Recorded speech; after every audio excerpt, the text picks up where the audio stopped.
Hi, this is Alicia at South High School, and I just wanted to share with you a little bit about how we use Desmos here in our math classrooms. Desmos has a lot of pre-built stuff organized by topic, but we actually do a whole lot of custom building activities. They're super easy to build. And I'll just give you kind of a tour of one that we taught recently.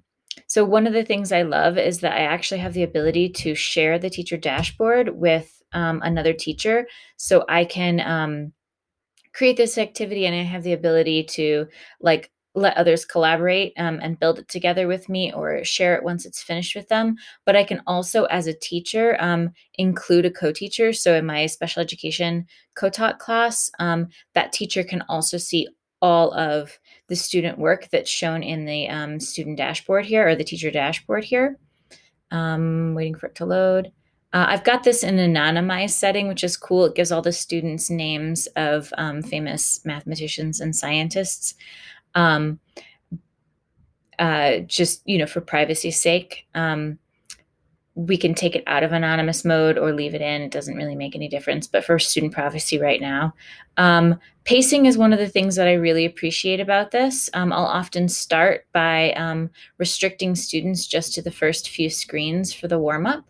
This keeps them from getting lost, keeps them all kind of in the warm up problem at the beginning of class with me while I'm doing stuff like taking attendance or setting out breakup rooms. I also have the ability to pause the class at any time to sort of freeze them from being able to do any work in Desmos so I can bring their attention back to the Google Meet to discuss a problem or have a conversation with them. So a lot of really nice tools for controlling the pace of the classroom in a little more focused way than what I can do with a Pear Deck. Some of the cool features of like a Desmos activity are I love these matching cards. So here's the teacher view, and I can see students who've got it correct with some missing matches, some students who haven't started yet, and do a lot of narration in the classroom around those things. And then in the student view, you can see what those cards look like. Whether it's to demo the activity for students or just to see what they're seeing. And then, so those cards can be pictures, text, math content, and then kids can just match them together. So that's really nice activity. Another thing we like to do is embed videos.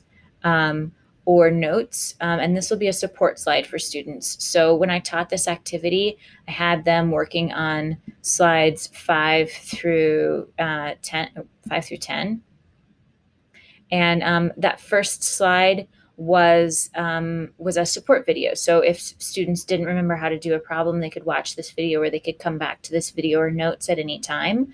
But I had them sort of contained in the slides that I wanted them to work on. I can also create drawing slides where a student can actually write on top of the problem right here. And so, it for longer algebra problems, it definitely can be a challenge for students to show all of their work using just the mouse trackpad. But I actually do get a lot of student work for something straightforward like labeling a diagram.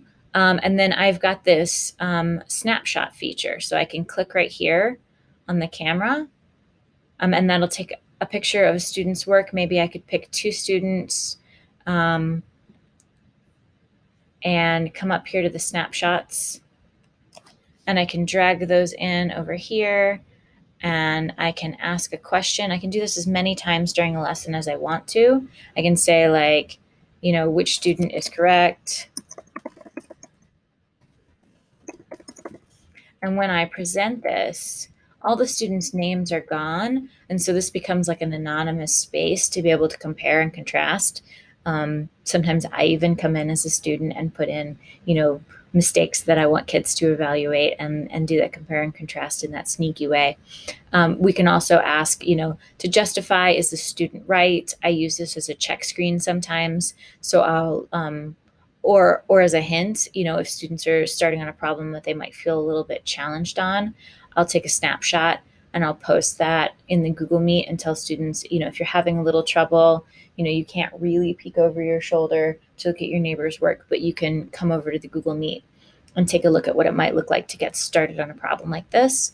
And so that can be really helpful for students um, as well. There's also an option for building in multiple choice questions. And when you do that, when students put in an answer, there's the option to have them explain their thinking and share that with the rest of the class. And so that's a really nice way to have students justify their work, and also to sort of start a class conversation. And then as a teacher, you get to see, who has picked each answer and what they've written for their justification. So it's a really nice way to monitor student work. And if you open up any student's work, you also have this feedback bubble right here. So you can type to them like, try the challenge problem, or, whoops, you put the wrong number here, or whatever. And it pops up for on the student end to say like, you have a comment on slide 9. So if they're not on that slide, they can go back there and take a look at it. Or if they are there, they'll be able to see that. And you can see, you can actually see if they've read that or not.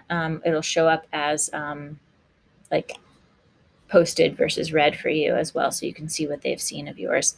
And then there's also a summary dashboard.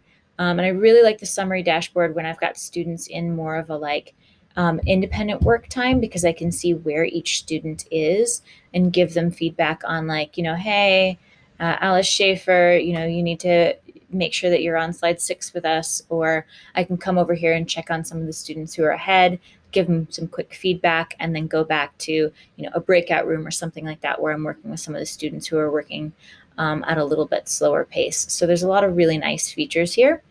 And if you're interested in learning how to build these, reach out or check out some of the help videos that are available on that. It's really cool.